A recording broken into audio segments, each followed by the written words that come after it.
श्री दामोदर मोदी लोकसभा में स्थान करने के लिए अभ्यर्थित रूप में नाम निर्देशित हुआ।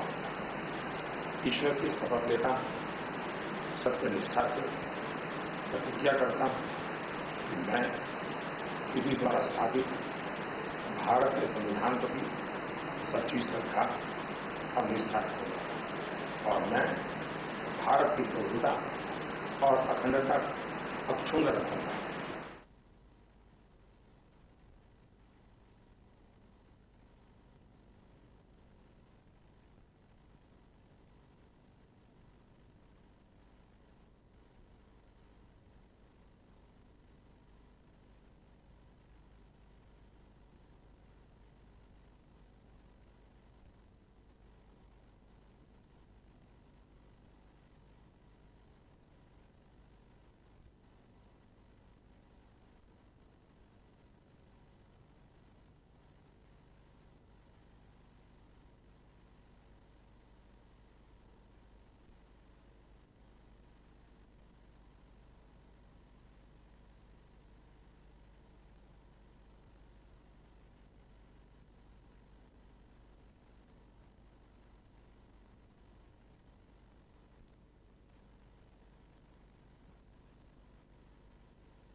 কি করছো?